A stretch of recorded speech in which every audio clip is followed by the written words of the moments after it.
Vostra.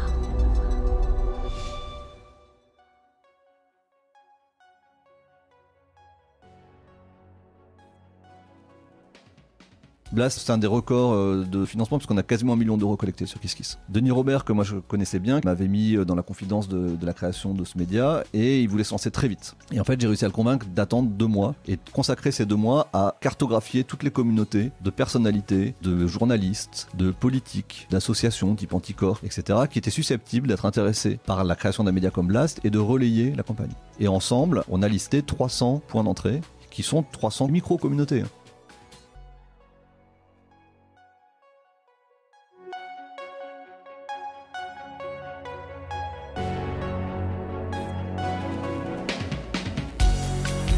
Bienvenue dans Mediarama, le podcast du futur des médias. Je suis François Desfossés et chaque semaine, je rencontre des entrepreneurs, des têtes penseuses et des experts de la galaxie média. Ce podcast est proposé par Cosa Vostra, agence de conseil tech et créative. Retrouvez-nous sur cosavostra.com.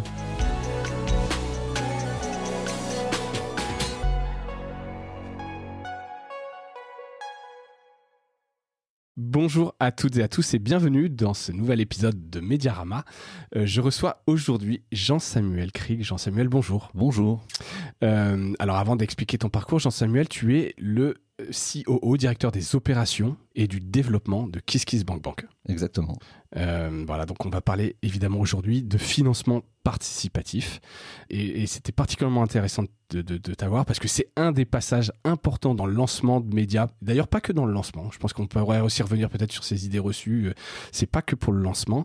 Et tu as un parcours quand même bien riche, en tout cas dans les médias, dans la culture. Tu as travaillé notamment à la communication de la Fnac.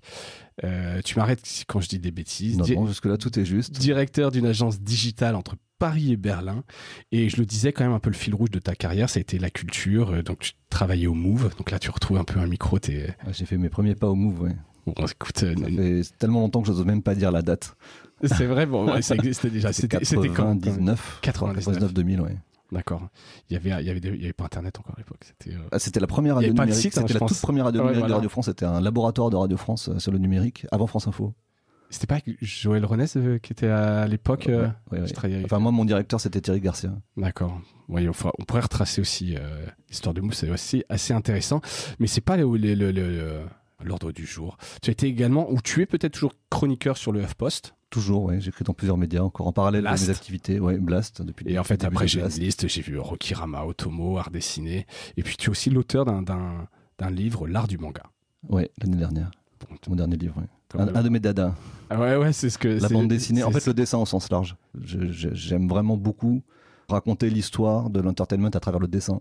Qu'on parle de manga, de comic book, de bande dessinée, de cinéma, de storyboard. L'illustration de presse aussi. L'illustration de presse, exactement. Il faudrait faire un épisode de Mediarama. Tu vois, deuxième, là on vient de dire Move, mais sur l'illustration de presse, il y en a plus beaucoup. C'est compliqué. Parce que j'en parlais un peu aussi, parce qu'avec maintenant l'IA générative, les mid-journées, etc., Dali, je pense qu'il va y avoir aussi un sujet là-dessus. Hein. Il y a déjà, en fait, moi je suis assez connecté sur les réseaux sociaux avec des très grands artistes, parce que ce qui m'intéresse, moi ce qui m'amuse, c'est de trouver les gens qui façonnent l'imaginaire collectif avec des dessins dont tout le monde connaît les univers mais sans connaître qui est derrière la création. Par exemple, si on parle de Matrix, il y a très peu de gens qui savent qui est le directeur artistique de Matrix, qui a eu toutes les idées visuelles de Matrix, alors qu'elles sont hyper fortes. C'est un dessinateur de bande dessinée qui s'appelle Jeff Darrow. D'accord. Quand on parle d'un jeu vidéo comme Metal Gear Solid par exemple, on connaît le nom d'Hideo Kojima mais on sait pas quel est le nom du directeur artistique qui est tout aussi important dans les développements du jeu, qui s'appelle Yoji Shinkawa. Donc moi c'est ça qui m'amuse, c'est de raconter l'histoire des gens qui sont derrière ces univers visuels extrêmement importants dans l'imaginaire collectif mais dont personne connaît l'identité.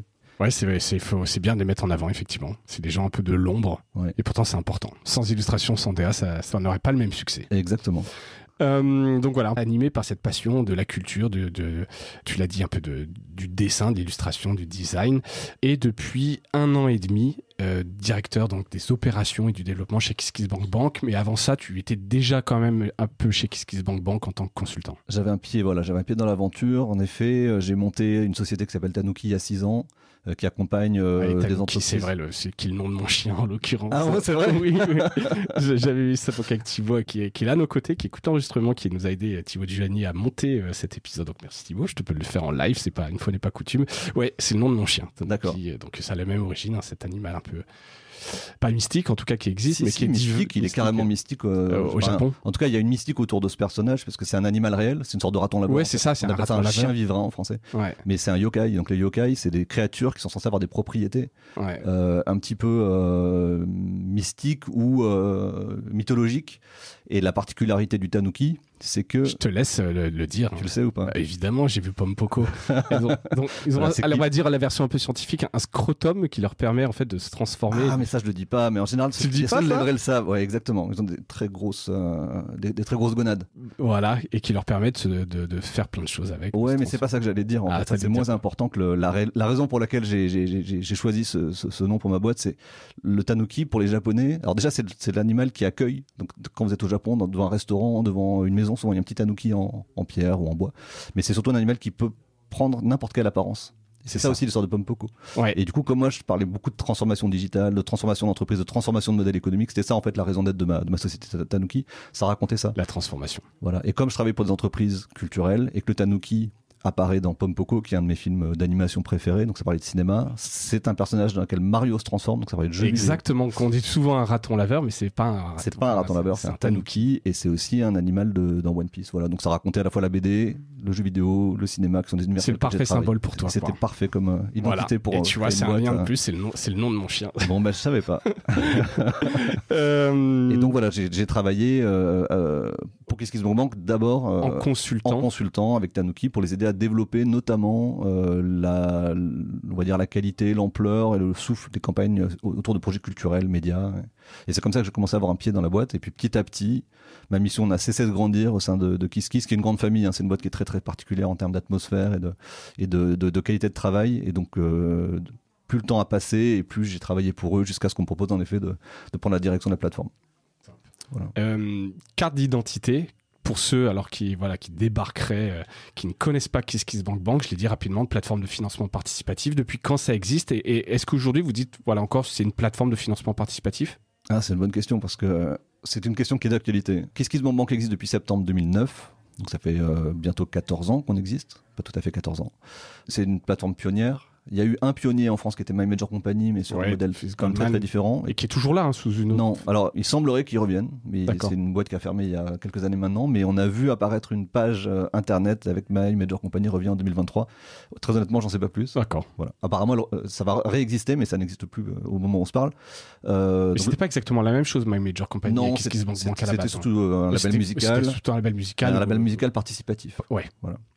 Donc KissKissBankBank est la plateforme pionnière sur le modèle qu'on connaît, qui est celui du don avec ou sans contrepartie, et a été créé à peu près en même temps que Kickstarter aux États-Unis. Donc sur une idée très très similaire et sur des modèles qui se sont beaucoup rapprochés en fait. Ouais, voilà. Forcément. Et le modèle, le business model? Et donc le modèle de KissKissBankBank, c'est donc des campagnes de financement de projets, principalement des projets culturels et des projets entrepreneuriaux. Ça peut aussi être des projets associatifs, mais nos principales cibles, ce sont les entrepreneurs culturels et ce qu'on appelle les entrepreneurs à impact.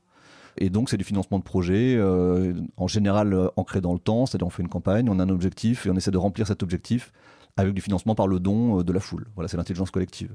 Modèle qu'on fait évoluer un petit peu maintenant puisqu'on a lancé le modèle du crowdfunding par abonnement. Donc là, on est sur lequel des projets on beaucoup plus pérennes. Effectivement tout à l'heure. Et est-ce qu'on parle toujours de financement participatif? C'est une bonne question. Mais ça, je pense qu'on va beaucoup en parler aujourd'hui parce que c'est vraiment les réflexions qui nous animent aujourd'hui. Ce qui était une innovation très forte en 2009, c'est-à-dire l'idée de pouvoir disposer d'un outil de financement pour des projets. C'était très innovant à l'époque, ça l'est beaucoup moins aujourd'hui. Aujourd'hui, il y a des tonnes de systèmes de cagnotte, même les banques proposent du cagnoting. Il y a des tas d'outils qui ne sont pas forcément très coûteux. Et nous, notre conviction profonde, c'est qu'il faut qu'on offre beaucoup plus que ça aux entrepreneurs. Et donc, c'est là-dessus qu'on a fait évoluer KissKissBankBank. Là, on vient de lancer ce qu'en interne, on appelle la V3, c'est le troisième KissKiss. En fait, c'est la la refonte la plus profonde du site depuis qu'il existe, et on amorce une mutation de KissKissBankBank en véritable plateforme de service en fait pour l'entrepreneur. Ouais. Et le financement participatif est au cœur de ces services, mais notre projet... n'est plus uniquement ça. Voilà, ce n'est plus uniquement ça. Donc sur la réponse du business model, historiquement, on est une plateforme dont la seule source de revenus était une commission perçue sur les projets réussis, puisque sur le crowdfunding, vous avez un principe du tout ou rien. Ouais, si la campagne n'atteint pas un plancher, ouais. Tout est annulé, on n'a rien payé, vous n'avez rien gagné. Exactement. Et si la campagne atteint son objectif ou dépasse son objectif, à ce moment-là, KissKissBankBank perçoit une commission. Le standard du marché aujourd'hui, c'est une commission de 8% TTC. Et c'est un tout petit pourcentage en réalité. Ça peut paraître beaucoup quand on est porteur de projet, mais il faut un très très gros volume d'activité pour salarier une équipe de 20 ou 30 personnes. Ouais, et puis ça dépend du nombre de projets que vous avez financés. Est-ce que tu as quelques métriques un peu qui permettent de le dire et après savoir aussi pourquoi sur la culture et les médias. Alors c'est tant mieux, ça nous intéresse aussi sur Mediarama particulièrement, mais tu vois, quand tu parlais d'un Kickstarter, tu peux, je me rappelle de ce projet il y a quelques années, c'était pas un barbecue, une glacière, ah oui. la fameuse glacière, il y avait une glacière un peu qui faisait un peu tout, Bluetooth, etc. Donc vraiment même du hardware, n'importe quel sujet. C'était par le profil des fondateurs, le fait que vous soyez culture et médias. Oui. Pourquoi cette verticale ? Alors, la spécialité, en effet, c'est vrai que KissKiss est très marqué dans l'imaginaire collectif autour de la culture. C'est à peu près 60% de notre chiffre d'affaires, entre 60 et 70% en réalité selon les années. Il y avait 3 fondateurs de KissKissBankBank qui sont Vincent Ricordeau, Omblin Le Lasseur et Adrien Aumont. Et c'est vrai que Omblin Le Lasseur, qui était une des fondatrices, notamment venait du disque, et que de ce qu'on m'a raconté, hein, c'est vraiment cette réflexion de l'évolution du marché de la musique et notamment du marché du disque à l'époque où elle travaillait là-bas, qui a initialisé ce début de réflexion de se dire en fait il faut créer des nouveaux modèles pour les musiciens à l'époque du streaming, au moment où les labels étaient en souffrance, voilà, les années un peu compliquées, les supports physiques qui disparaissaient. Il faut savoir que vraiment la réflexion initiale a été portée autour des artistes musicaux, et d'ailleurs la musique a longtemps été le premier secteur de KissKiss, ce qui est plus vrai aujourd'hui. Les médias sont plus importants aujourd'hui que la musique sur KissKissBankBank par exemple. Mais KissKiss est une plateforme généraliste. On finance pas que des projets culturels. Tu peux faire une campagne sur du hardware. Encore une fois, on peut faire des une campagnes glacière. Sur une glacière, oui, on peut faire une campagne sur une glacière. On n'a pas eu encore sur KissKissBankBank, mais on peut. Tout est ouvert, ouais, voilà, il n'y a pas une tout sélection. Non, tout n'est pas ouvert en fait. On finance pas les projets personnels. Par exemple, si tu veux financer ton tour du monde, on va t'orienter vers une plateforme de cagnoting. Ça, c'est l'idée de l'impact dont tu parlais tout à l'heure. Exactement. C'est quand même un peu. Donc il y a quand même, je sais pas si on peut dire une ligne éditoriale, mais il y a. Alors on n'a pas de ligne éditoriale, on a des lignes rouges. D'accord. Donc en effet, on refuse les projets personnels. Donc si tu veux financer vraiment mes études ou études, voilà, on n'est pas la plateforme l'éducation de mon enfant ou machin. Voilà. Il y a des plateformes qui font ça très bien, c'est pas notre cas. C'est pas GoFundMe quoi. Exactement. Aux États-Unis qui cartonne, mais qui est sur un peu tout et n'importe quoi. Ouais, dont payer ses frais médicaux. Ouais, c'est ça. Bon, après, très lié aux on a la chance de pas avoir ces problématiques chez nous. Les lignes rouges, en fait, elles sont assez simples, mais c'est une vraie ligne de différenciation pour KissKissBankBank. Je pense que beaucoup des gens qui nous écoutent ont entendu parler des polémiques, notamment ensuite l'émission d'Élise Lucet sur le complotisme et le crowdfunding. Voilà, il y a une émission qui a fait un peu scandale l'année dernière. Nous, depuis qu'on existe, on a toujours refusé les projets complotistes, les projets anti-science, les projets anti-vax par exemple, à l'époque du Covid, et les projets identitaires, les projets d'extrême droite. Tout ce qui est susceptible de diffuser de la fake news, ou tout ce qui est susceptible de créer de la division. Et qui le décide, ça, chez vous? Alors, pas pour Titi, mais enfin, tu vois, c'est toujours savoir ce qui est fake news, ce qui est pas fake news. On a des dispositifs d'alerte. En fait, on a ce qu'on appelle un funnel. Donc, le funnel, c'est l'entonnoir de projets. Tous les matins, on a des projets qui sont déposés sur la plateforme et on a une équipe qui fait un premier regard sur ces projets. Donc, on regarde déjà si ces projets sont éligibles. Éligible, ça veut dire est-ce que, en effet, c'est un projet entrepreneurial, associatif ou culturel. Si le projet est éligible, on vérifie quand même un minimum la qualité du projet et sa faisabilité. Je prends des exemples un peu absurdes, mais si on a un étudiant en jeu vidéo qui décide de se lancer pour son premier jeu et qu'il a besoin de 500 000 euros, on va lui dire que ça va pas être possible. Et ensuite, il y a des projets qui peuvent être problématiques dans le sens des exemples que je viens de donner. Ouais. Et à ce moment-là, on a un comité d'éthique. Donc la personne qui voit le projet passer m'alerte, moi en général. Moi, je réunis le comité d'éthique. Et on débat. Donc, par exemple, pour donner un exemple concret, on a été sollicité par Carl Zero l'été dernier pour un projet de plateforme VOD, des documentaires de tout ce qu'on vous cache. On en a débattu en interne, on voyait qu'il y avait une certaine forme de dérive, notamment sur son dernier documentaire. On a regardé ce qui était dans son dernier documentaire et on a estimé qu'il y avait un risque déontologique qui ne nous permettait pas d'accepter le projet. C'est une grosse responsabilité quand même. C'est une grosse responsabilité. Et typiquement, moi je me souviens avoir regardé les émissions de Carl Zero il y a 20 ans. Et sympa, cool. Et en plus, il est très sympa. Voilà, moi je lui parle au téléphone, je le trouve très sympathique. C'est pas le sujet en fait. Et on a refusé le projet et il a été accepté par une autre plateforme. Et au moment où il est accepté sur une autre plateforme, on a eu 2 pages dans Libération sur complotisme et crowdfunding avec la campagne de Carl Zero, une grosse photo de Carl Zero. Et là, t'es bien content que ce soit pas ton nom qui soit collé au truc. Exactement. Voilà. Effectivement. Donc, comité d'éthique. Je t'avais posé la question au départ et on a dérivé et c'est de ma faute. Combien de campagnes t'as depuis la création, juste pour avoir un peu Je sais pas si vous parlez en nombre de campagnes, en montant. Je peux donner les 2 chiffres. On a collecté plus de 150 millions d'euros et ça correspond à un peu moins de 30 000 campagnes réussies. D'accord. Pas campagne portée. Je parle des campagnes réussies. Ok. Et donc ça fait combien par campagne en moyenne? Je sais pas, je fais très mauvais calcul de tête. En moyenne aujourd'hui, je parle des campagnes d'aujourd'hui parce que là je donne les chiffres sur 13 ans. En moyenne, une campagne moyenne sur KissKiss, c'est 5 000 euros à peu près. C'est 5 000 euros. J'aurais dû savoir le faire de tête. Donc ça vaut même sur les 13 ans. J'avais pas fait le calcul, mais. Ouais, donc 5 000 euros. C'est des indicateurs qu'on suit chaque année. Les montants collectés, le panier moyen, le taux de réussite. Voilà. Donc on est à peu près sur 5 000 euros. C'est assez stable. Ça monte un petit peu. Et donc pour les médias, puisque là on est sur Mediarama, évidemment, c'est plus ça qui nous intéresse aujourd'hui. Combien de projets médias vous avez aidé ou vous aidez en moyenne sur. Tu parlais un peu tout à l'heure, 50-60%, mais c'était plus culture dans les médias. Alors sur les projets médias, je parle donc des projets qui se sont identifiés comme médias. Parce que parfois c'est un peu. Zadig par exemple, est-ce que c'est un MOOC, est-ce que c'est un livre, est-ce que c'est des médias? Donc je parle vraiment des projets qui sont eux-mêmes enregistrés dans la catégorie médias sur KissKiss. On va dire à peu près une centaine de projets par an.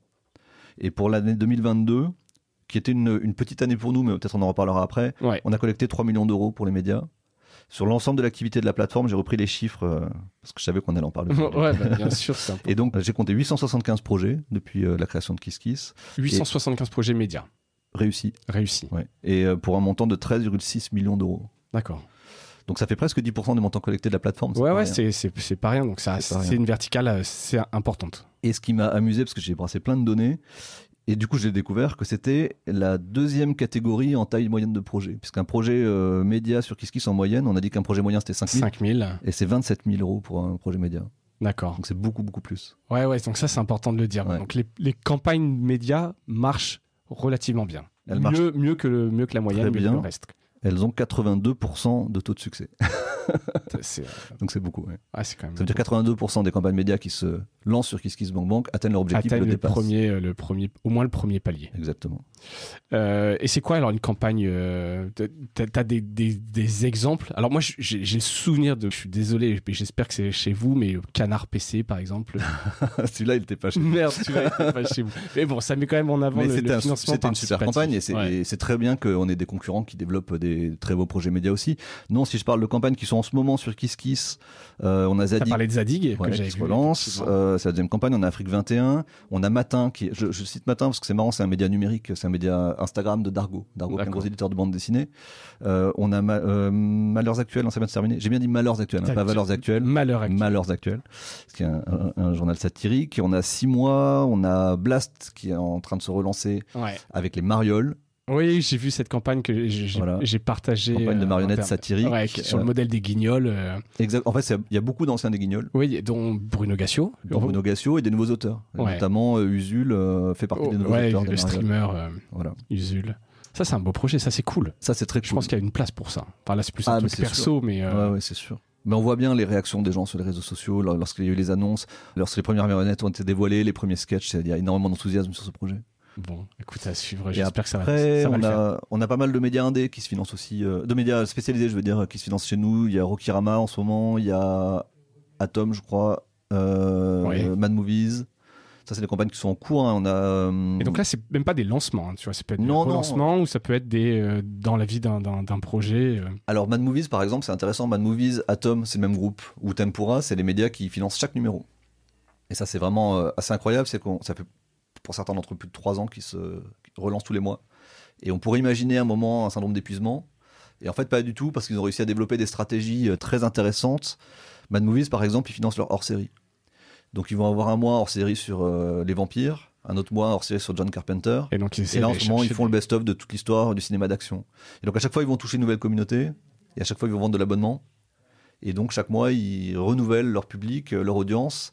Et puis, pour eux, c'est aussi une façon à la fois de... Alors, il y a 3 intérêts pour eux. La première, c'est qu'ils vendent sans intermédiaire. Donc, on connaît les problèmes des NPP, les ventes en kiosque, le fait qu'on récupère les fonds des mois en décalé par rapport aux avances de trésorerie. Là, c'est en avance de trésorerie, donc vous financez votre média, vous avez tout en avance de trésorerie. Pas d'intermédiaire. Et le troisième intérêt, c'est qu'en fait, vous démultipliez vos ventes en kiosque grâce à la visibilité qu'offre la campagne. Et donc, ils utilisent aussi le crowdfunding comme un outil de notoriété, de développement. Eric Fotorino, avec Zadig, il a fait un coup de maître sur son lancement parce qu'il a utilisé vraiment KissKiss et il a compris, pour en avoir vraiment beaucoup parlé avec lui, il a compris que le crowdfunding était son meilleur allié en fait pour réussir ses ventes en kiosque et en librairie. Donc Zadig, qui se lançait à la suite d'America, il avait un point mort qui était, alors j'ai peur de dire des bêtises parce que c'est pas moi qui accompagnais la campagne, mais il avait un point mort qu'il a dépassé en fait grâce au KissKiss, et il avait prévu de finir, donc je vais pas donner de chiffres, mais il avait prévu de finir son crowdfunding au moment de la sortie kiosque, et il a envoyé, alors c'était plus de 10 000 je crois abonnés, il a envoyé les 10 000 exemplaires de Zadig une semaine avant la fin de la campagne pour que les gens en parlent, et il a fait sa mise en place kiosque qui était écoulée en 24 heures. D'accord. Et de mémoire, il s'est écoulé 80 000 exemplaires du premier numéro de Zadig grâce à cette campagne de com sur KissKiss.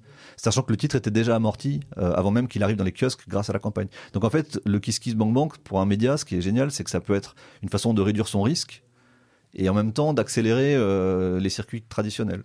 C'est intéressant, et en fait, ça touche un peu là du doigt ce que je voulais te demander derrière, les clés de réussite d'une campagne, parce que évidemment, on le voit... C'est absolument pas uniquement un moyen de financement. Tu l'as dit, c'est une super manière de préparer un lancement, alors que ce soit d'un hors-série, que ce soit le lancement d'un média. Tu peux donner les clés de réussite d'une campagne. Alors, expliquer les grands principes, je sais qu'on pourrait en parler longtemps, mais pour un porteur de projet qui écouterait la Médiarama, qui hésite à le faire, ou qui se dit, je sais, il y en a tellement de projets, je sais pas, là tu parles de Zadig, à la fois c'est des grands noms, c'est Fotorino, tu te dis, voilà, je suis un jeune média, je me lance, c'est quoi un peu les clés pour réussir sa campagne? Et qu'est-ce que je vais en tirer au-delà de peut-être juste, qui est déjà super, du financement en avance? Je peux répondre à cette question en un seul mot. Ouais. Communauté, bien sûr. Voilà. J'aurais pu le deviné, non, bien sûr, mais c'est évident. Mais voilà, explique peut-être typiquement dans la vie de cette campagne tous les bénéfices qu'il peut y avoir, notamment par ce prisme de la communauté, quoi. Donc en effet, alors du coup, je vais développer un peu. Pour réussir un crowdfunding, il faut aussi être bien accompagné. Un crowdfunding, c'est quelque chose d'extrêmement mécanique. Et c'est quelque chose qui est extrêmement prévisible si on suit un certain nombre de recommandations. Et notre force chez KissKiss, on en parlera peut-être un peu si tu as des questions sur notre nouvelle formule et comment est-ce qu'on se développe. On en parle un peu après. Mais c'est précisément notre dimension d'accompagnement. Et c'est là-dessus qu'on a repensé l'offre de KissKiss. C'est qu'en fait, maintenant, un porteur de projet peut choisir ou pas d'être accompagné, va choisir la modulation du prix. Il y a une modulation. On en parlera après, j'insiste pas là-dessus. Mais du coup, l'accompagnement est très important pour comprendre comment travailler le principe de communauté. On ne peut pas partir de zéro. C'est quasiment impossible de partir de rien. Zéro, c'est-à-dire pas de zéro de communauté, zéro notoriété. Si je suis personne et que j'ai parlé de mon projet à personne, c'est impossible. Ça va être très difficile. En revanche, je peux partir d'une petite communauté et l'étendre. Je vais prendre l'exemple de Blast parce que Blast, tu m'as posé la question tout à l'heure des campagnes qui avaient réussi, je crois que j'ai pas tout à fait répondu. Blast, c'est un des records de financement parce qu'on a quasiment 1 million d'euros collectés sur KissKiss. Blast n'avait pas de communauté évidemment avant de se lancer. Oui, c'était un nouveau média. Donc exemple intéressant. Denis Robert, que moi je connaissais bien, qui avait déjà fait de KissKiss, m'avait mis dans la confidence de la création de ce média et il voulait se lancer très vite. Et en fait, j'ai réussi à le convaincre d'attendre 2 mois et de consacrer ces 2 mois à cartographier toutes les communautés de personnalités, de journalistes, de politiques, d'associations type Anticor qui est proche de Denis Robert, etc., qui étaient susceptibles d'être intéressés par la création d'un média comme Blast et de relayer la campagne. Et ensemble, avec son équipe, on a listé 300 points d'entrée qui sont 300 communautés, des micro-communautés. Donc si on partait de la communauté de Denis Robert, on avait 50 000 personnes qui le suivaient sur Facebook. Je crois qu'à l'époque, il était que sur Facebook. Il n'était pas sur YouTube, il n'était pas sur Instagram, ou il avait un compte Twitter mais qu'il n'utilisait pas. Donc nous, on sait qu'à 50 000 personnes sur Facebook, on arrive à peu près chez KissKiss, avec un certain nombre de conseils qu'on donne et de conseils opérationnels, à peu près monétiser 1 euro par membre d'une communauté. Donc on sait que par exemple... Et c'est différent par réseau. Tu sais que Sur Facebook, c'est 1 euro par personne. Facebook et YouTube qui sont encore les 2 médias qui transforment le mieux.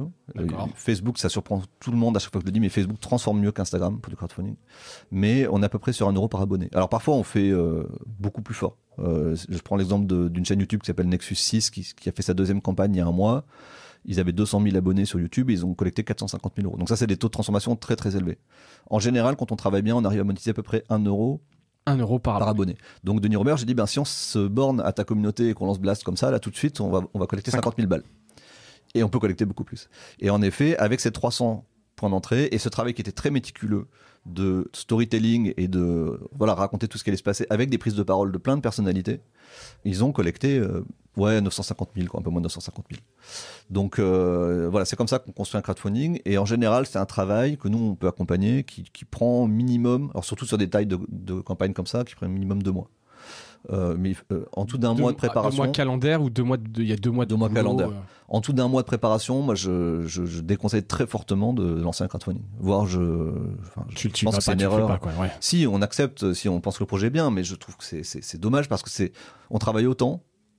Sauf qu'au lieu de travailler en préparation, on travaille pendant la campagne et on court après le temps. Et en fait, ce qu'il faut comprendre, c'est que sur des très grosses campagnes, tout se joue sur les 2 premières heures ou sur la première journée. Ah ouais. Un crowdfunding, c'est une espèce d'accélération d'algorithme qui fait que tu as un reach ou pas sur les réseaux. Exactement. En fait, c'est que la viralité se génère elle-même par les contributeurs. Et donc, plus vous avez de contributeurs au départ, plus on parle de votre campagne, plus ça se dissémine en fait. Si vous êtes sur une toute petite communauté et que personne n'entend parler de votre campagne, les marioles, hier, je parlais à un groupe d'amis sur WhatsApp, j'ai partagé une photo qui était avec la marionnette d'Emmanuel Macron, elle était marrante, je l'ai partagée avec des amis, et je me suis rendu compte que la moitié de mon groupe d'amis n'avait pas entendu parler de la campagne qui est live depuis 3 semaines. C'est pas normal. Non. Voilà. Donc en fait, il y a toujours des gens qui n'ont pas entendu parler de votre campagne. Donc il faut arriver à communiquer massivement. Tous les 2 jours, il faut relancer, il faut avoir des idées. Et donc ça, c'est très trouver des nouvelles communautés. Très documenté, et vous avez une grosse expérience et vous accompagnez là-dessus avec une checklist de tout ce qu'il faut faire, posé dans un calendrier, etc. Exactement. Il y a un gros accompagnement de création de contenu, il y a des choses qui marchent bien, il y a des recettes au-delà de trouver ces communautés. Il n'y a pas de recette magique. Nous, on fait un diagnostic sur le projet. On essaie de comprendre qui va intéresser et comment on va les toucher.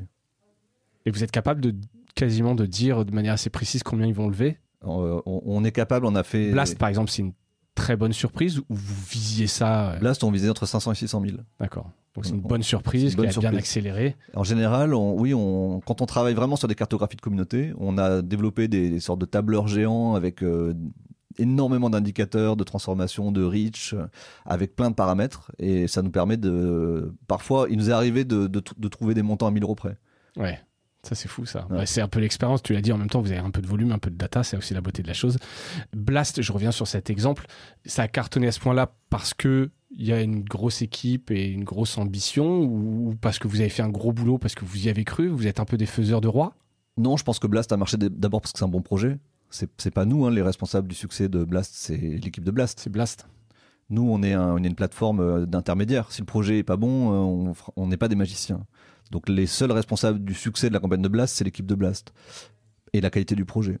Après, nous, ce qu'on peut aider à faire, c'est faire en sorte que le plus de personnes possible en entendent parler et puissent être convaincus par cette qualité de projet. Ouais. Blast, on peut parler d'autres campagnes, évidemment. Là, c'est toujours facile de parler de celle qui a le mieux marché. Mais puisqu'on parle de médias, aujourd'hui, je trouve que ce qui est génial, c'est que c'est un nouveau modèle en fait de médias. C'est une promesse incroyable de la part de Denis Robert de dire on va faire un média d'investigation comme il en existe quasiment plus en France. Alors il y en a d'autres, Disclose qui est passé chez nous aussi. Enfin, il y a des tas d'initiatives pour révolutionner l'investigation et la rendre vraiment indépendante des puissances financières. Il y en a d'autres. Mais la promesse de Denis Robert, c'est de dire on va faire un média sans actionnaire, sans pub, sans argent, sans capital et gratuit. La folie. Il faut être fou pour lancer un projet comme ça. Et ça marche. Ça marche. Je crois qu'aujourd'hui, Blast est à peu près à 200 000 euros de dons par mois.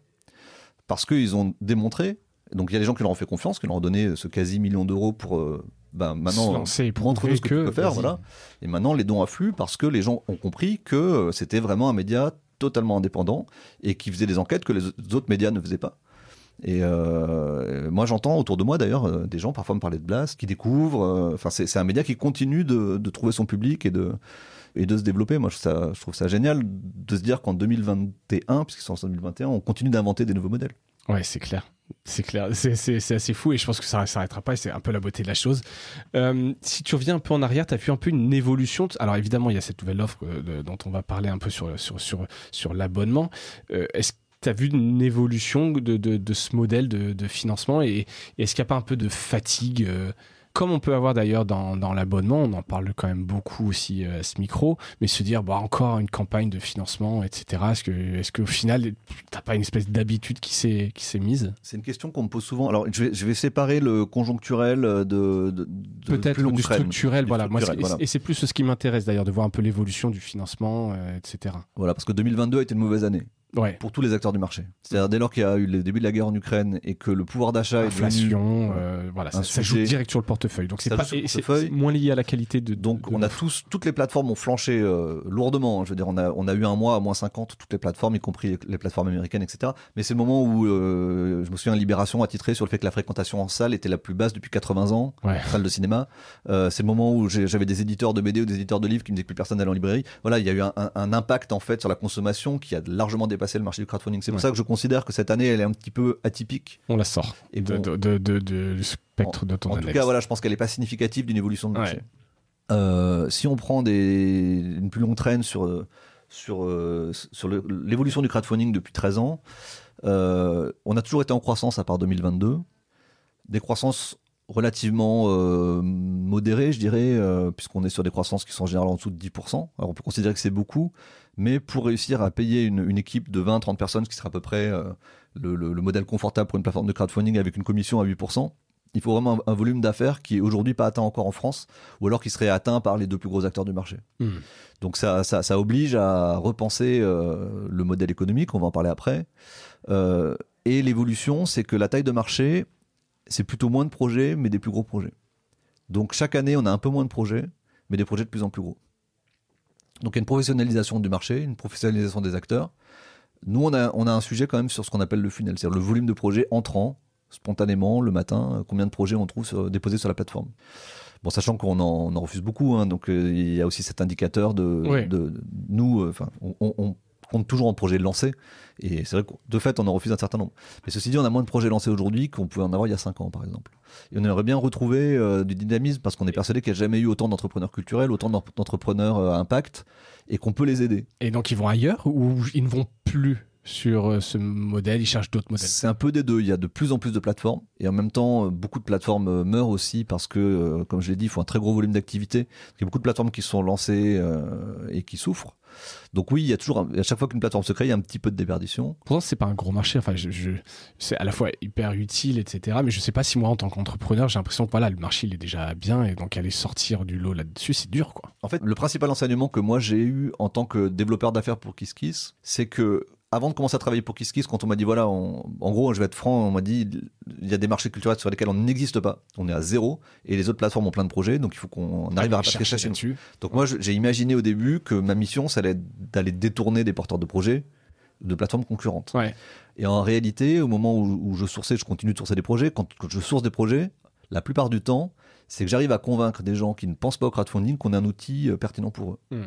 Et en fait, il y a plein de gens aujourd'hui qui ne pensent pas du tout au modèle du crowdfunding pour se financer.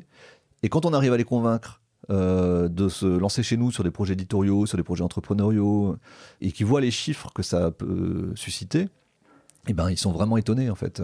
Vraiment étonnés. Et parfois, le crowdfunding permet aussi de débloquer des projets qui ne se lancent pas. Ouais. Je pense à un projet de film qui était porté par un animateur télé de France 5 qui est venu chez nous il y a quelques années, qui est Antoine de Maximi. Il est venu me voir en me disant j'ai ce projet qui est toujours pas signé avec mon producteur. Et je pense que si j'arrive à réussir un crowdfunding, ça va débloquer l'envie de le faire. Ouais. Et c'est exactement ce qui s'est passé. Il s'est lancé avant d'avoir la signature de son producteur. Et en fait, le producteur, voyant que les dons affluaient, que les gens voulaient voir le film, ça fait basculer. Et ben, il a quand même signé son compte. Donc le crowdfunding est venu en complément de son modèle de production classique, on va dire. D'accord. Et pourquoi les gens ne pensent pas alors aujourd'hui au financement par crowdfunding? Ils ont l'impression que c'est réservé à certains projets ou se sentent pas concerné. J'ai l'impression quand même qu'on en parle depuis longtemps et que si jamais je devais lancer un projet, alors j'ai peut-être un biais parce que je suis dedans, mais c'est un des premiers trucs que je ferais. Tu vois, c'est aller chercher de la communauté, aller chercher des premiers financements. Tu dis que ça peut être que bénéfique. Alors le premier biais, je pense, qui est très français pour le coup, qu'on n'a pas dans les pays anglo-saxons par exemple, notamment pour des personnalités avec une très grosse notoriété, c'est l'idée que le crowdfunding c'est faire l'aumône. Ça, je pense qu'on commence un peu à en sortir. Maintenant que de très grands acteurs du monde de l'édition, du cinéma, des artistes ont fait des belles campagnes. Succès, oui. Avec des gros succès, puis surtout je veux dire, beaucoup de bienveillance de la part du public. Et parfois certaines personnes. Mais il y a eu des campagnes qui relevaient de situations un peu abusives, quoi, de gens qui profitaient de leur notoriété pour essayer de récolter de l'argent, et ça crée quelques ricanements. Il y a eu 2-3 campagnes, je pense, qui ont créé. Y compris chez vous ? Y compris chez nous, qui ont créé un accueil pas forcément toujours positif, mais en général on l'anticipe. C'est des cas très particuliers et sur des campagnes qui sont pas bien pensées. Bon, je vais pas, ça sert à rien d'en parler, ouais, on va parler de ce qui marche. Bien sûr. Mais donc ça c'est le premier biais, je pense. Le premier biais c'est ce qu'on vient de se raconter. Le deuxième biais, pourquoi est-ce qu'on se lance pas en crowdfunding ? C'était quoi, toi, tu disais pourquoi tu le ferais pas ? Moi, je le ferais.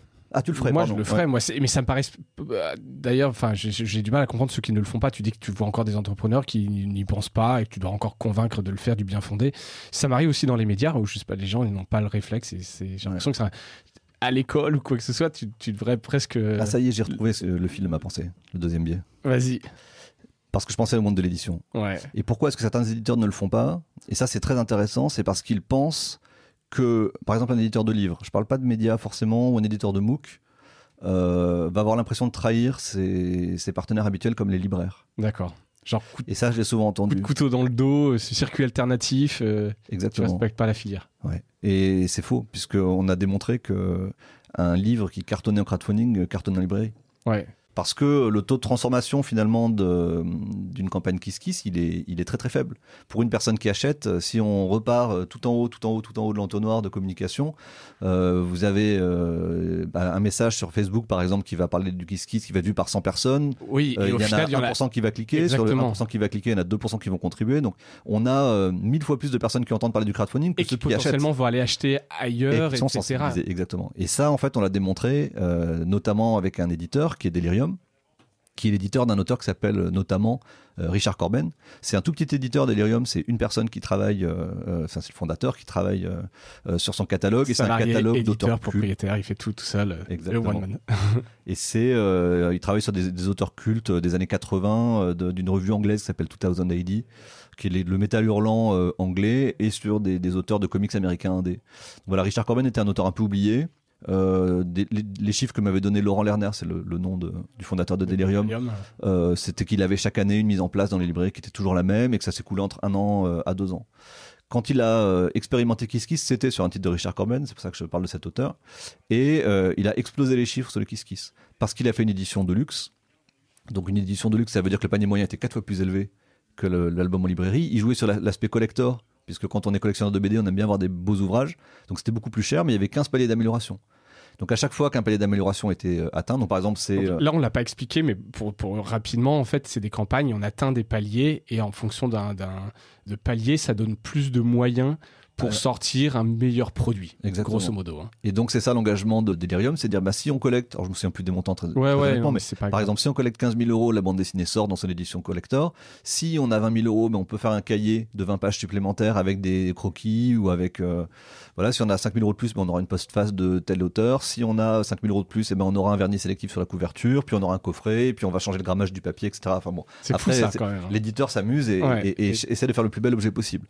Donc ça crée de la viralité, ça crée des nouveaux acheteurs, parce qu'en fait les premiers acheteurs vont chercher d'autres acheteurs. Vraiment, ça vous l'avez identifié, vous êtes capable. C'est ça la mécanique en fait, c'est ça qui fonctionne. Oui. C'est pas uniquement j'arrive à un moment et tiens je suis là, c'est vraiment les premiers se disent si j'en parle.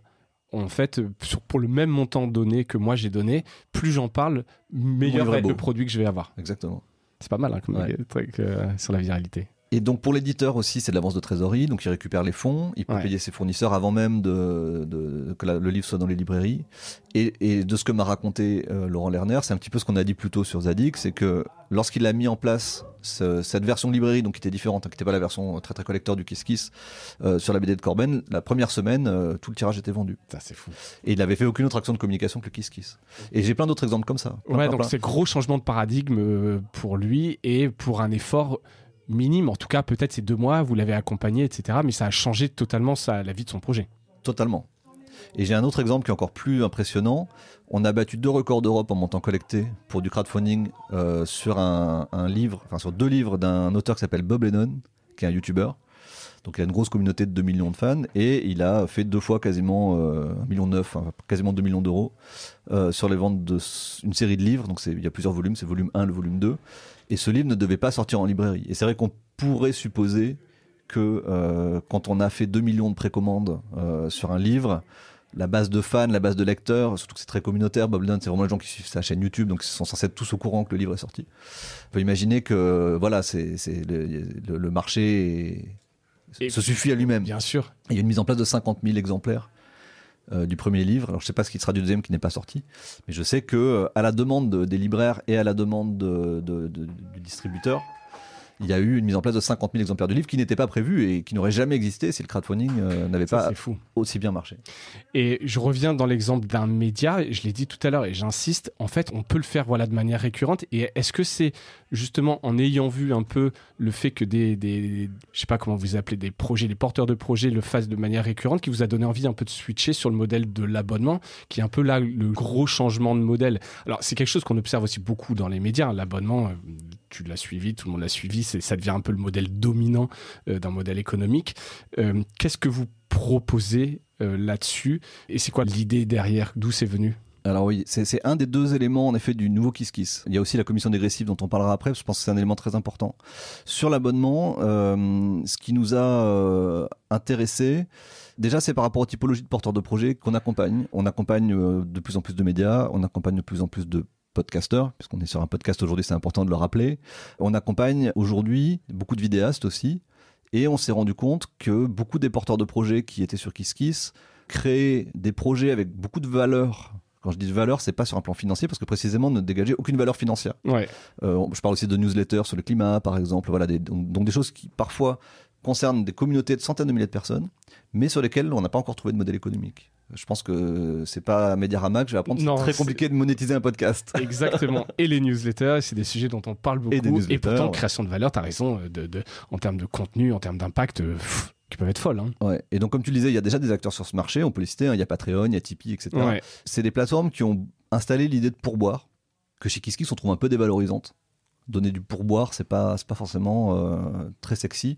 Et nous, il y a quelque chose qui nous intéressait plus, c'était l'idée de construire un revenu participatif. Donc un peu dans la lignée d'une idée assez politique, qui était l'idée du revenu universel, qui nous séduisait pas mal chez KissKiss lorsqu'elle était un peu dans l'ère des débats. Et je pense que c'est une idée qui reviendra, très franchement. Je pense que c'est dans l'avenir. C'est une bonne idée, je pense, de base. Mais en tout cas, voilà, nous, on est parti du constat qu'il existait plein d'artistes, plein d'entrepreneurs qui proposaient des contenus ou qui proposaient des idées formidables et que ces personnes ne pouvaient pas en vivre. Mais que derrière, il y avait des communautés qui étaient prêtes à les aider à en vivre avec un don qui était détaché d'une contingence de production, d'un volume d'activité, d'une récurrence d'activité, etc.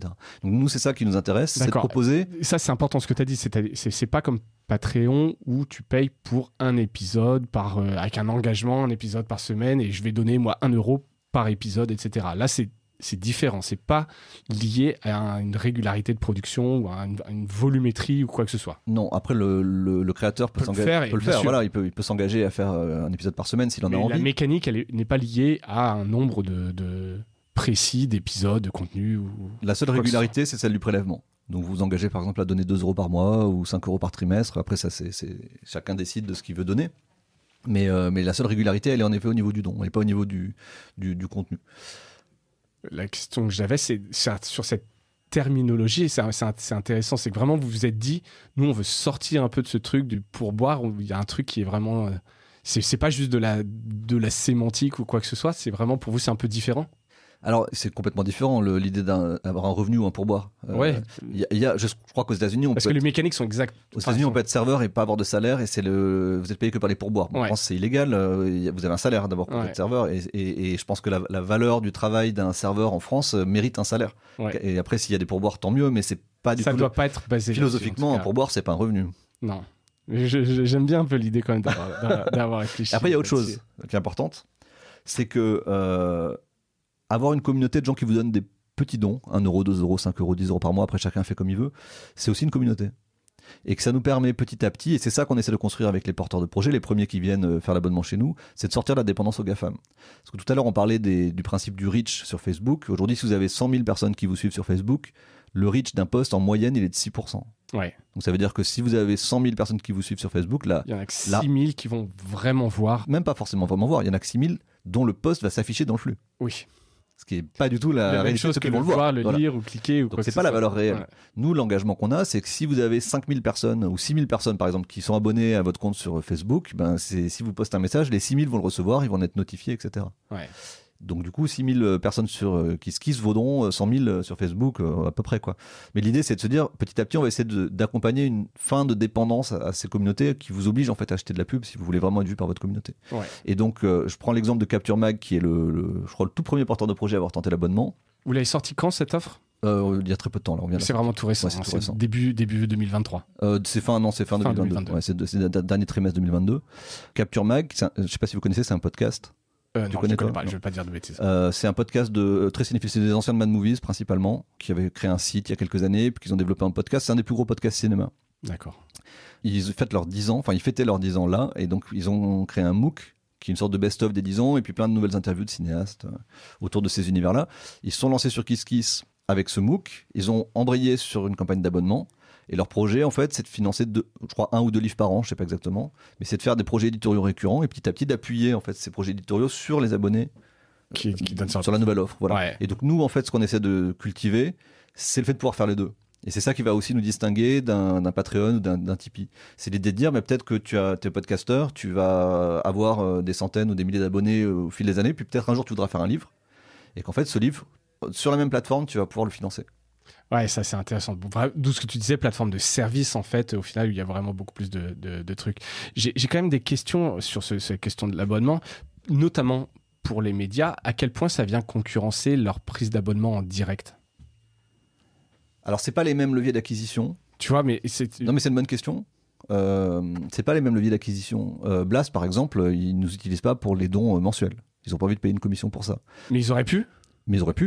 On leur a proposé d'ailleurs, mais ils n'ont pas besoin de nous là-dessus. Donc tant mieux pour eux. En revanche, quand ils ont besoin de financer les marioles, ils reviennent. Et vous, parce qu'ils n'ont pas la même traction s'ils y vont tout seuls. Ouais. Mais on pourrait se dire, demain, je suis un média, je me lance et mon unique façon de m'abonner, enfin pour ma communauté, c'est d'aller sur KissKissBankBank. J'ai pas besoin je renvoie de mon site directement sur KissKissBankBank et ça fait office de boutique de prise d'abonnement. Alors, c'est tu l'idée. Vois, comme presque un outil en marque blanche, sauf que c'est pas en marque blanche en l'occurrence. Mais on réfléchit à la marque grise et à la marque blanche. Ouais. C'est des sujets qui nous intéressent parce qu'en effet, c'est des débats qui reviennent souvent. Oui. On va y aller un jour, je pense. Tu vois, se dire la prise d'abonnement, c'est une vraie galère. Hein, le sujet de l'abonnement dans les médias, print ou numérique, etc. C'est compliqué. Donc là, on pourrait se dire, bah voilà, en fait, je veux pas m'emmerder en technique, je délègue ça à KissKissBankBank. Vous êtes ma plateforme de prise d'abonnement. Moi, je veux juste recevoir mon cash chaque mois et profiter peut-être de la plateforme pour faire des hors-séries, des trucs. C'est l'idée, c'est de créer un espace très très simple. Et c'est un autre métier, là, c'est presque éditeur de logiciels. Oui, absolument. Mais c'est le pari, en effet. C'est le pari. On n'est pas le premier acteur sur le marché, donc l'idée, c'est de le faire différemment. Et avec des valeurs aussi. Je pense que ça distingue aussi... on a tout à l'heure parlé de polémiques. Il y a eu d'autres polémiques l'année dernière sur une plateforme qui a reconnu, accepté des projets antisémites et dire que toutes les expressions, se valaient. Enfin voilà, il y a eu ces débats sont venus. Je pense que nous, le fait d'avoir toujours été engagés sur le fait d'avoir ces lignes rouges, et les projets antisémites chez nous, ils sont pas bienvenus, on les refuse. Ils peuvent pas se lancer sur KissKiss. Et donc on a toujours été, je pense, y compris à l'époque où on n'en parlait pas. Je veux dire, aujourd'hui on l'affirme, mais on l'a jamais affirmé pendant les 13 ans où on a refusé ces projets. Or maintenant c'est devenu un peu On en a eu des énormes projets de youtubeurs identitaires qui nous auraient rapporté beaucoup d'argent et on les a toujours refusés sans le dire. Mais je pense que même le fait de pas trop le dire à l'époque, les gens voyaient que chez nous, ils étaient quand même dans un environnement où il y avait beaucoup d'autres médias qui leur ressemblaient, qui s'étaient lancés et qui s'y trouvaient bien. Ouais. Et je pense qu'il y a ça aussi, ce partage de communauté de valeurs. Quand on lance Blast, derrière, on a lancé des dizaines de médias de gauche avant Blast. Et ces communautés, elles sont toujours là. C'est-à-dire que nous, on peut les retargeter, on peut les orienter, on peut leur parler. Et évidemment que, je sais plus si QG c'était avant ou après, je crois que c'est juste après, quand QG arrive, quand d'autres médias avec des sensibilités différentes, je dis pas que ce sont les mêmes éditoriales du tout, mais en tout cas, nous on est en capacité. Mais tu peux être de droite et venir reporter un projet quand même chez KissKissBankBank. Mais on a eu des projets de droite. C'est l'extrême droite quoi. On n'a pas de ligne éditoriale encore une fois. On n'est pas une plateforme avec une ligne éditoriale et ça fait l'objet de débats chez nous.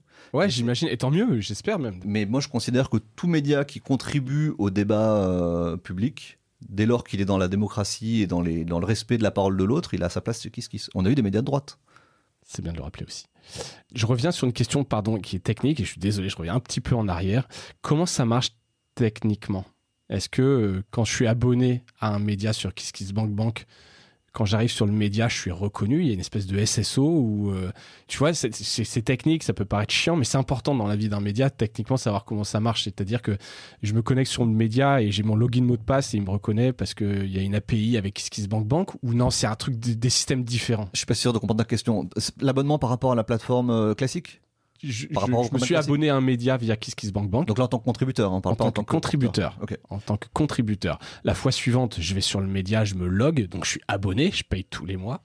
Est-ce que j'ai besoin de repasser par KissKissBankBank ou est-ce que c'est techniquement vous avez une API qui fait que je suis reconnu ? Tu es en train de dire que tu t'es abonné à aucun média sur KissKissBankBank ? Non, je suis pas encore. Mais je découvre même Capture Mag, mais je vais aller regarder ça. Non, c'est très simple en fait. On a essayé d'intégrer le plus possible et je pense qu'on a encore des progrès à faire d'ailleurs. Moi, j'aimerais qu'à terme, les campagnes d'abonnement et les campagnes classiques soient même pas distinctes. On essaie de réfléchir à une solution de produit pour pouvoir dire, si on prend l'exemple de Blast, Blast se lancerait demain, de se dire soit je donne 50 €, soit je m'abonne et je donne 10 € par mois. Ouais. Moi, j'aimerais que ça soit complètement... avoir une UX qui soit unique, voilà. Et tu choisis de manière très smart, est-ce que c'est un ponctuel ou est-ce que c'est régulier quoi. Donc on n'y est pas encore, mais ça ressemble à ça. Ça ressemble vraiment à ça. C'est-à-dire qu'aujourd'hui, tu cherches dans le moteur ton projet ou tu arrives par ton URL. Alors ça, pardon, c'est la réponse côté KissKissBankBank, mais je redis, je me suis abonné par exemple à un média, Capture Mag. Alors pas Capture Mag, c'est un mauvais exemple, tu m'as dit que c'était un podcast, mais un média, oui, et voilà, c'est peut-être ça la distinction, mais un média écrit qui aurait un site, on parlait de QG par exemple. Je m'abonne via KissKissBankBank et après QG, ils ont un site et je me connecte à ce site. Ah oui, non, ça on ne fait pas. Donc comment on n'a pas d'API pour l'instant. Il n'y a pas encore d'API. Non. Tu vois, ça c'est important de le dire. Et je pense que c'est un truc sur lequel, d'ailleurs tu le dis, vous y réfléchissez, marque grise, marque grise ou marque blanche. Ça on n'y est pas encore. Mais que techniquement, je puisse aller sur le site du média, puisque j'y suis abonné via KissKissBankBank, je sois reconnu en tant qu'abonné. Ouais. Et après, tout est ça c'est très complexe. Ah, bien sûr, très complexe. Bien sûr, mais là vous touchez du doigt un truc qui est à la fois intéressant. Vous avez toute la plateforme de services, les communautés, et je pense qu'il faut aller un peu sur le truc technique. C'est bien s'il vous reste des challenges un petit peu. Ah bah heureusement, sinon on s'ennuierait. Exactement. Pour un peu prendre de hauteur, future perspective, on l'a dit, un peu le crowdfunding est bien installé, donc il y a des évolutions dont tu viens de parler. Est-ce que tu vois d'autres types d'évolutions que vous regardez dans les modèles de financement ? Il y a plein de choses, je ne sais pas si c'est quoi un peu les grandes tendances ? Alors déjà, on a beaucoup parlé de servicing, mais sans expliquer ce que c'était, et ça c'est vraiment ce sur quoi on travaille en ce moment.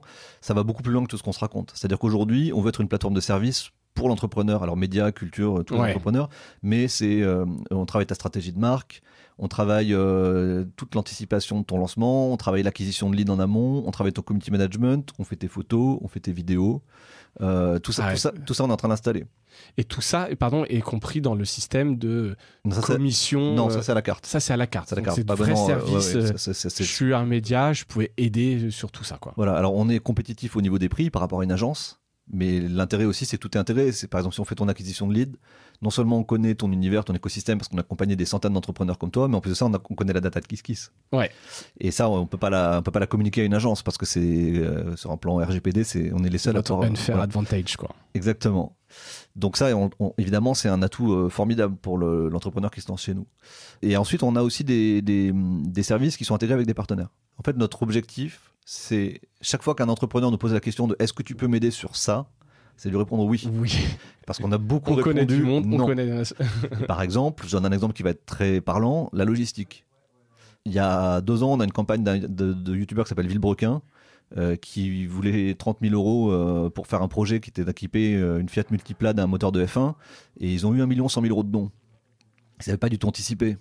Ils ont fait une vidéo sur YouTube 1 an après où ils nous maudissent parce qu'ils sont dans leur garage, ils ont des cartons jusqu'au plafond et ils n'avaient pas anticipé du tout cette question de logistique.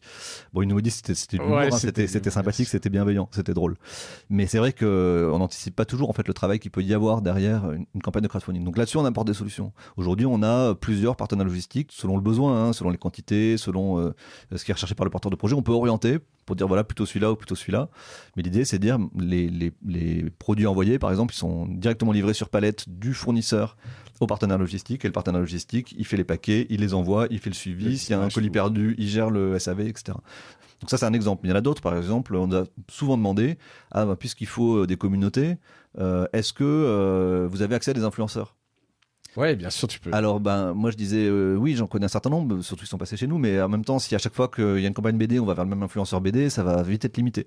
Donc, on a fait un partenariat avec une agence d'influence, et aujourd'hui, on est capable de proposer des campagnes d'influence à partir de 2 500 €, ce qui est vraiment pas cher. Très peu cher pour des RP, quoi. Et jusqu'à plus cher, évidemment, mais on a aujourd'hui une solution intégrée avec un partenaire qui est une des agences les mieux, je pense, en termes de qualité sur le marché, avec qui on a négocié des tarifs. Donc voilà, nous, on s'occupe de négocier des bons tarifs, de garantir la qualité de la prestation, et ce qu'on n'est pas capable de faire nous-mêmes, parce qu'on estime que soit on serait pas bon sur la répétition, soit on n'a pas le temps de le faire, soit on n'a pas les ressources, on essaie de trouver des partenaires. Là par exemple, on a eu une demande il y a 2 mois d'un youtubeur qui voulait faire un Blu-ray d'un documentaire qui va monter, parce que sur YouTube il y a beaucoup de compression, et donc il voulait vraiment avoir le documentaire la plus belle image possible, et sa communauté était très demandeuse de ça. Et on est parti en recherche d'une société qui fait de l'authoring, de la fabrication de DVD, et on allait négocier des tarifs. D'accord. Voilà. Quand tu m'as dit Blu-ray, je me suis cru. En fait, et j'ai réalisé, oui, ça existe encore les Blu-ray. Mais oui, non, mais pardon, j'ai vraiment cru que tu me sortais genre limite un vinyle. Non, mais pardon. Les vinyles existent aussi. Oui, mais c'est vrai que le Blu-ray, ça faisait pas le truc. Mais il y a encore plein de lecteurs Blu-ray. La PS5, la PS4 ont des lecteurs Blu-ray. Vraiment un développement sur le service, une espèce de boîte à outils et une équipe un peu spécialisée pour autour du financement, autour du lancement, le développement des projets culturels aidés.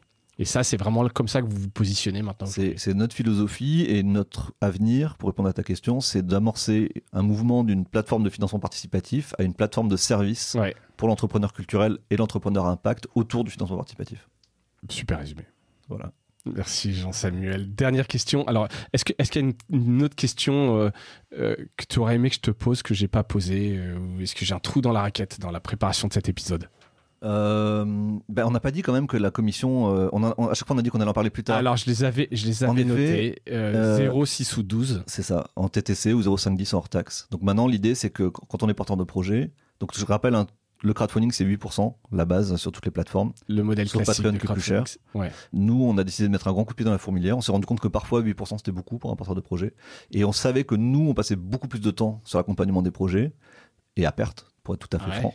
Et donc on s'est dit, très bien, en fait on va rendre la plateforme moins chère quand il n'y a pas trop besoin d'accompagnement, voire on va la rendre complètement gratuite pour les projets où il n'y a pas d'interaction humaine. Donc on a créé du crowdfunding à 0%, ce qui est vraiment fort. Ouais. Et il y a une limite de montant? Non, il n'y a pas de limite de montant. Il peut y avoir un carton en 0% et vous regardez et vous serez content. Mais il y a une limite en termes de produits, il n'y a pas toutes les fonctionnalités, mais il n'y a pas de limite en termes de montant. Okay. Ensuite il y a une offre à 5% hors taxe, donc 6% TTC, qui correspond à ce que vous avez à 8% ailleurs, en gros. Et à 10%, vous êtes accompagné par un coach, par quelqu'un qui va vraiment vous prendre en main sur toute la durée, la préparation et la durée de la campagne. Bon, moi ça c'est clair, on choisit, c'est à la carte. C'est à la carte, exactement. Comment on joint l'équipe de KissKissBankBank? N'importe qui aujourd'hui a un projet, se reconnaît dans ce qu'on vient de se dire, via la plateforme, il s'inscrit, il contacte Thibaut sur les médias, il te contacte toi. Comment ça se passe? Oui, c'est très facilement, il suffit d'aller sur KissKiss. Moi, mon adresse mail, elle est très facile à trouver. Sur LinkedIn aussi, LinkedIn. Moi, je réponds à toutes les sollicitations. On a une équipe en effet après qui analyse les projets, qui fait des recommandations. Quand on trouve que le projet est pas assez bien ficelé, on le dit. On est capable vraiment de donner un diagnostic. Et ça, c'est gratuit pour le coup. Ouais, c'est on fait un rendez-vous, on essaie de faire un diagnostic. On peut aller crash tester son idée en venant vous voir et vous pouvez répondre. Quoi. Exactement. L'intérêt, c'est qu'en fait, on a le même intérêt que les porteurs de projets. Si on perd tous du temps sur une campagne qui marche pas, personne n'est gagnant. Ouais. Nous, on facture rien si la campagne ne marche pas. Donc, on est vraiment très transparent avec les porteurs de projets. Vous êtes au success fee, quoi. Ouais, exactement. Il faut que ça marche pour que vous touchiez. Donc, vous avez tout intérêt à ce que ça marche et fort. Et que ça marche le plus fort possible. Ouais. Exactement. Très cool. Dernière question, un peu le gimmick du podcast. Est-ce que tu as un truc cool à nous partager qui ne serait pas un projet en financement participatif? Qui ne serait pas un projet en financement participatif. Je vois venir. En financement participatif. Non, après, on a parlé des marioles. Si tu as vraiment un projet coup de cœur que tu as sur KissKissBankBank, je veux bien que tu me parles d'un projet sur KissKissBankBank. Non, mais je vais jouer le jeu, alors je vais essayer de réfléchir à un truc cool. Je peux parler d'un anthropologue et d'un auteur que j'ai découvert l'année dernière et qui m'a retourné la tête. Bien sûr, probablement je ne le connaîtrais pas. Et je suis sûr que tu le connais. Et je mettrai toujours dans les notes de l'épisode, c'est ça. Donc vas-y, au contraire, je t'en prie. Non, c'est un penseur qui est décédé. En fait, je le connais depuis un peu plus longtemps que ça. Il y a une dizaine d'années, c'est quelqu'un qui s'appelle David Graeber. Ouais. C'est un Américain qui est mort il y a très peu de temps. Qui a été très connu il y a une dizaine d'années lorsqu'il avait sorti le concept du bullshit job. Ah oui, très bien. Tu as entendu parler? Ouais, c'est un concept. En fait, cette personne qui s'appelle David Graeber, c'est un anthropologue et je creuse sa bibliographie, livre après livre. Militant anarchiste aussi. Hein. Militant anarchiste, absolument. c'est un anarchiste, ouais. Il a fait un travail remarquable sur la bureaucratie. Un livre, je recommande énormément ce livre, Bureaucratie. Je recommande énormément le livre Bullshit Job pour tous ceux qui s'interrogent sur le sens à donner leur carrière. Ouais. Non mais c'est un super livre. Hein. Il a fait le tour de plein de gens. Parce qu'en fait, il a écrit cet article sur le bullshit job qui consistait à dire aujourd'hui, le capitalisme produit beaucoup de jobs inutiles. Dont on pourrait se passer. Et c'est pas forcément les moins bien payés. Et c'est une réflexion assez profonde, mais qui était très intuitive. Son article était drôle, il était assez caustique, et il a généré des millions d'interactions dans le monde, et il a reçu des dizaines de milliers d'emails de gens qui disaient, mais en fait, j'ai lu votre article, et j'ai un bullshit job. Et du coup, en fait, il les a interviewés, il a passé du temps avec ces gens, il en a fait un livre. Et il a essayé de conceptualiser le bullshit job. Et en fait, au-delà de la blague, c'est un livre vraiment remarquable. Et en fait, vous pouvez acheter n'importe quel livre de David Graeber. C'est hyper stimulant. C'est un auteur génial. Et surtout, tu as dit que c'était un anarchiste. Moi, j'aime beaucoup les gens qui, quelle que soit leur couleur politique, essaient de casser les dogmes et surtout qui essaient de penser contre leur camp. Ouais, c'est souvent le plus intéressant parce que tu le connais de l'intérieur. Exactement. Et c'est ça qui est génial chez David Graeber, c'est que c'est quelqu'un qui va toujours essayer d'embrasser plutôt un concept par tous les angles possibles et de toujours se remettre en question. Et ben je mettrai les notes. Donc David Graeber, Bullshit Jobs et Bureaucratie que tu nous. Ouais, et son dernier livre, alors j'ai oublié le dernier livre, mais son dernier livre qui est un livre d'anthropologie. Au commencement était. Voilà, formidable. Tout simplement. À lire aussi. Nouvelle histoire de l'humanité. Super. Jean-Samuel, merci. Merci beaucoup pour votre invitation. Merci pour ton temps et merci pour tout ça. Donc je le redis, c'est quand même aussi, voilà, pour le coup, vous êtes un média, vous avez une idée de projet. Et alors j'ai dit média parce que c'est Mediarama, mais dans la culture ou des projets à impact. Pensez KissKissBankBank ou en tout cas plus largement financement participatif pour la communauté, pour aider au financement, pour le faire savoir. Ça marche, ça aide. Merci, je peux rien dire de plus, c'est parfait. Et ben écoute, merci encore et merci à toutes et à tous d'avoir écouté cet épisode et je vous dis à bientôt. Salut.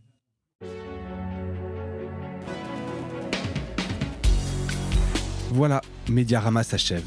Si cet épisode vous a plu, n'hésitez pas à le liker et le partager.